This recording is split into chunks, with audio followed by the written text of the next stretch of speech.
ঘরে থাকা কয়েকটা আলু দিয়ে ভাইরাল পটেটো স্পাইরাল বানিয়ে সবাইকে তাক লাগিয়ে দিলাম। এই পটেটো স্পাইরালটা অনেক বেশি মুসমুসে হয়, খেতেও কিন্তু অনেক বেশি মজা লাগে। আসসালামু আলাইকুম, welcome back to my channel Swapna cooking technique. Swapna কুকিংয়ের পক্ষ থেকে সবাইকে স্বাগতম জানাই। প্রতিদিনের মতো দারুণ একটা রেসিপি আপনাদের সাথে শেয়ার করছি, স্পাইরাল রেসিপি। এটা নাকি অনেক বেশি ভাইরাল হচ্ছে, তাই আমিও চলে আসলাম আপনাদের সাথে। চলুন বন্ধুরা, রেসিপিটি দেখে নেওয়া যাক। প্রথমে লাগবে কয়েকটা আলু। দেখুন, আমি এখানে বড় সাইজের 3টা আলু নিয়েছি। প্রথমে আমি আলুর খোসাটা ছাড়িয়ে নেব। আমি আলুর খোসাটা ছাড়িয়ে নিয়েছি। এবার আমি একটা আলু 3 পিস করে কেটে নেব। 3 পিস করে কেটে নিয়েছি।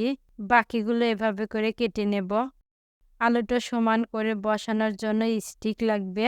আমি তার জন্য 2টা স্টিক নিয়েছি। এবার আমি 2টা স্টিকের মাঝখানে আলুটা রাখবো। প্রথমে আমি আলুটা সোজাভাবে কাটবো। আমার হাতের দিকে তাকালে বুঝতে পারবেন আমি কিভাবে স্পাইরালটা কেটে নিচ্ছি। আপনাদের কাছে আমার অনুরোধ থাকবে, ভিডিওটি স্কিপ না করে সম্পূর্ণটা দেখার চেষ্টা করবেন। সোজাভাবে কাটা হয়ে গেছে। এবার আমি উল্টো দিক থেকে কাটবো, তাহলে এটা স্পাইরালের মতো হয়ে যাবে। এটা বাহির থেকে দেখে মনে হয় অনেক কঠিন, কাটাটা কিন্তু একদমই কঠিন না। একটু চেষ্টা করলে আপনারা পেরে যাবেন। এই তো একটা স্পাইরালটা তৈরি হয়ে গেল। বাকিগুলো এভাবে করে কেটে নেব। বাকি সবগুলোই কেটে নিয়েছি। আলুর মধ্যে এবার আমি পর্যাপ্ত পরিমাণে লবণ দিয়ে দিচ্ছি। আমি প্রত্যেকটা কাটা আলুর মধ্যে লবণ ভালো করে লাগিয়ে দিয়ে দিচ্ছি। এতে আলুগুলো নরম হতে থাকবে। সবগুলো আলুর মধ্যে দিয়ে দিয়েছি। এবার আমি ঢাকনা দিয়ে ঢেকে রেখে দেব 5 মিনিটের মতো। 5 মিনিট পর ফিরে আসলাম। এর মধ্যে কিন্তু আলুগুলো নরম হয়ে গেছে। এবার আমি পর্যাপ্ত পরিমাণে পানি দিয়ে আলুগুলো ধুয়ে নেব। এর মধ্যে অনেকগুলো লবণ দেওয়া আছে, তার জন্য ভালো করে ধুয়ে নিতে হবে। স্পাইরালটা ধুয়ে নেওয়া হয়ে গেছে। এবার এর মধ্যে থেকে স্পাইরালটা হাতের সাথে চিপে তুলে নিচ্ছি। সবগুলো এভাবে করে চিপে নেব।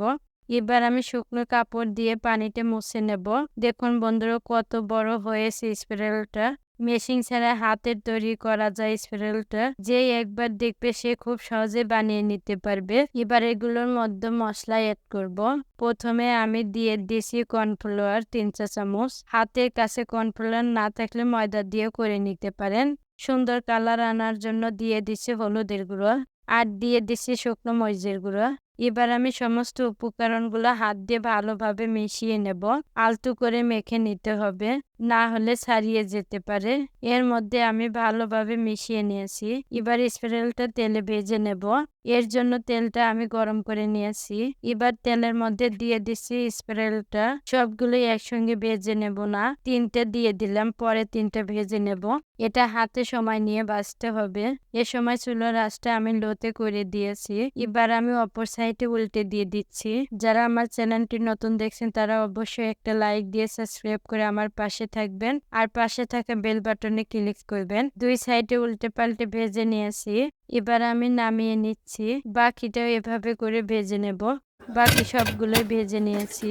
পটেটো স্পাইরালটা কত সুন্দর লাগছে, আবার মুসমুসেও হয়েছে। ঘরে থাকা কয়েকটা আলু দিয়ে স্পাইরালটা বানিয়ে নিলাম বন্ধুরা। পটেটো স্পাইরালটা খেতেও কিন্তু অসাধারণ লাগছে। ভিডিওটি যদি আপনাদের কাছে ভালো লাগে তাহলে বেশি বেশি করে শেয়ার করে দিবেন। আশা করছি আজকের রেসিপি আপনাদের কাছে ভালো লেগেছে। আজকের রেসিপি এখানে শেষ করছি। সবাই সুস্থ থাকবেন, ভালো থাকবেন। আল্লাহ হাফেজ।